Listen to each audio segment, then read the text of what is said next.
નમસ્કાર મિત્રો દેશ અને દુનિયાના સુપરફાસ્ટ સમાચારમાં તમારું સ્વાગત છે। સૌથી મોટા સમાચાર સામે આવી રહ્યા છે ગરમીના। હાય રે ગરમી, આગામી 3 દિવસ બોલાવશે ભૂકા।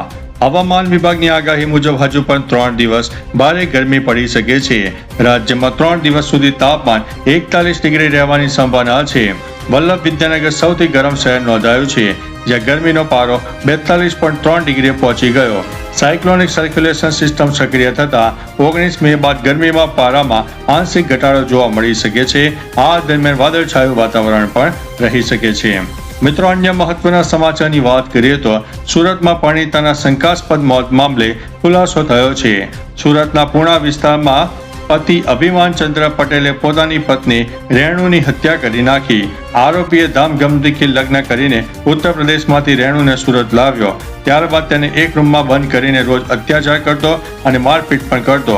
પડોશીને અવારનવાર ચીસો અને ઝઘડાના અવાજ સંભળાતા હતા, પરંતુ કોઈએ ધ્યાન ન આપ્યું। ઘટનાને સમગ્ર વિસ્તારમાં હવે ભારે ચકચાર મચી જવા પામી છે। અન્ય મહત્વના સમાચારની વાત કરીએ તો પવિત્ર પુરુષોત્તમ માસનો પ્રારંભ। સૌરાષ્ટ્રની પાવન ભૂમિ જૂનાગઢમાં ગિરનાર તળેટીએ આવેલા પૌરાણિક દામોદર કુંડ ખાતે પવિત્ર પુરુષોત્તમ માસની ભક્તિભાવપૂર્વક શરૂઆત થઈ ગઈ છે। અહીંના પ્રસિદ્ધ રાધા દામોદરજી મંદિરમાં ભગવાન પુરુષોત્તમ સ્વરૂપે બિરાજમાન છે। પુરાણોમાં વર્ણિત આ એકમાત્ર પ્રાચીન સ્થળ છે। માન્યતા છે કે આ માસમાં માત્ર દર્શનથી જ અક્ષય પુણ્યની પ્રાપ્તિ થાય છે। અન્ય મહત્વના સમાચારની વાત કરીએ તો પ્રધાનમંત્રી નરેન્દ્ર મોદી સ્વીડન પહોંચી ગયા છે। નરેન્દ્ર મોદી અત્યારે સ્વીડન પહોંચી ગયા છે। સ્વીડનના પ્રધાનમંત્રી ઓલ્ફ જલમાર્વ ક્રિસ્ટરસને એરપોર્ટ ઉપર તેમનું ઉષ્માભર્યું સ્વાગત કર્યું। પીએમ મોદીએ 2 દિવસીય મુલાકાત ભારત સ્વીડન સંબંધોને નવી ઊંચાઈઓ પર લઈ જવા માટે તૈયાર છે। આ મુલાકાત એવા સમય થઈ રહી છે જ્યારે ભારત અને યુરોપ વચ્ચે ટેકનોલોજીકલ, વ્યૂહાત્મક અને આર્થિક ભાગીદારી ઝડપથી મજબૂત થઈ રહી છે। અન્ય મહત્વના સમાચારની વાત કરીએ તો અમિત શાહે મધુર ડેરીના પ્લાન્ટનું ઉદ્ઘાટન કર્યું। કેન્દ્રીય ગૃહ અને સહકારિતા મંત્રી અમિત શાહના હસ્તે ગાંધીનગરમાં મધુર ડેરીના નવા અત્યાધુનિક પ્લાન્ટનું લોકાર્પણ કરવામાં આવ્યું। રૂપિયા 128 કરોડના ખર્ચે બનેલા આ પ્લાન્ટથી મધુર ડેરીના વાર્ષિક ટર્નઓવરને વેગ મળશે અને શ્વેત ક્રાંતિને વધુ પ્રોત્સાહન મળશે। કાર્યક્રમમાં 45 મિનિટ મોડા પહોંચેલા અમિત શાહે ધોકધમકા તાપ વચ્ચે જાહેરમાં માફી માંગી અને લોકોને ઉત્સાહિત પણ કર્યા હતા। અન્ય મહત્વના સમાચારની વાત કરીએ તો વિદ્યાર્થીઓ માટે કામના સમાચાર। સીબીએસઈએ ધોરણ 12ના વિદ્યાર્થીઓને નોંધપાત્ર રાહત આપી છે। બોર્ડે ઉત્તરવહીઓ જોવા માટેની ફીમાં ભારે ઘટાડો કર્યો છે। હવે 700ના બદલે વિદ્યાર્થીઓએ તેમની ઉત્તરવહીઓ જોવા માટે 100 રૂપિયા ચૂકવવા પડશે। માન્યતા ફી પણ ઘટાડીને 100 કરવામાં આવી છે। ચોક્કસ પ્રશ્નની પુનઃ ચકાસણી માટેની ફી 25 રૂપિયા રહેશે। જો ચકાસણી પ્રક્રિયા દરમિયાન ગુણ વધે અથવા તો કોઈ સુધારો કરવામાં આવે તો સમગ્ર રકમ વિદ્યાર્થીને પરત કરવામાં આવશે। અન્ય મહત્વના સમાચારની વાત કરીએ તો 1000 ડ્રોનથી હુમલો।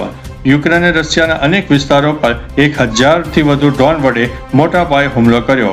આ હુમલામાં અત્યાર સુધીમાં ઓછામાં ઓછા 4 લોકોના મોત થયા છે, જેમાં એક ભારતીય નાગરિકનો સમાવેશ થાય છે। રશિયામાં ભારતીય દૂતાવાસે પુષ્ટિ કરી છે કે 3 ભારતીયો ઘાયલ પણ થયા છે। મોસ્કોમાં 3 અને બેલગોરોડમાં 1નું મોત થયું છે, જ્યારે મોસ્કોમાં 12 લોકો ઘાયલ પણ થયા છે। યુક્રેને સેમિકન્ડક્ટર પ્લાન્ટ અને ઓઇલ રિફાઇનરીને નિશાન પણ બનાવી હતી। અન્ય મહત્વના સમાચારની વાત કરીએ તો યુએઈ પર ઈરાનના ડ્રોન વડે હુમલા ચાલુ। અમેરિકા અને ઈરાન વચ્ચે 8 એપ્રિલે યુદ્ધ વિરામ થયા બાદ પણ સંયુક્ત આરબ અમીરાત એટલે કે યુએઈ પર ડ્રોન અને મિસાઇલ વડે હુમલા ચાલુ છે। ઈરાને અમેરિકા અને ઇઝરાયેલી હિતોવાળા દેશોને નિશાન બનાવવાનું કહ્યું હતું। ગયા અઠવાડિયે હુજરા પોર્ટ પર થયેલા હુમલામાં 3 ભારતીય નાગરિકો ઘાયલ થયા। આ હુમલાથી યુએઈ અને ઈરાન વચ્ચે તણાવ વધી ગયો હતો। અન્ય મહત્વના સમાચારની વાત કરીએ તો 1444 કિલો શંકાસ્પદ ઘી ઝડપાયું। રાજ્યમાં લોકોના આરોગ્ય સાથે ચેડા કરતા તત્વો સામે આરોગ્ય વિભાગે કડક કાર્યવાહી કરી છે। પાલનપુર અને દિયોદર વિસ્તારમાં ખોરાક અને ઔષધ વિભાગની ટીમે દરોડા પાડીને 1444 કિલોગ્રામથી વધુ શંકાસ્પદ અને ડુપ્લિકેટ ઘી જપ્ત કર્યું છે। આ જથ્થાની કિંમત 8.28 લાખથી વધુની છે। આરોગ્ય મંત્રી પ્રફુલ્લ પાનસેરિયાએ ચેતવણી આપી છે કે નકલી ખાદ્ય પદાર્થો બનાવનાર કોઈને બક્ષવામાં નહીં આવે। અન્ય મહત્વના સમાચારની વાત કરીએ તો હવામાન વિભાગની ઘાતક આગાહી। દેશભરમાં બેવડા હવામાનનો એટેક જોવા મળી રહ્યો છે। ક્યાંક વાવાઝોડા સાથે વરસાદ તો ક્યાંક કાળઝાળ ગરમી.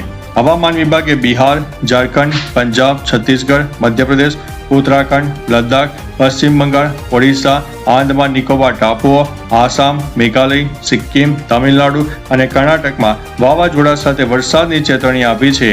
દરમિયાન દિલ્હી, NCR, યુપી, રાજસ્થાન, પંજાબ અને હરિયાણામાં પણ કાળઝાળ ગરમીની આગાહી કરવામાં આવી છે. તો ચાલો મિત્રો, ફરીથી દેશ અને દુનિયાના સુપરફાસ્ટ સમાચાર લઈને મળતા રહીશું. ત્યાં સુધી અમને રજા આપશો. નમસ્તે.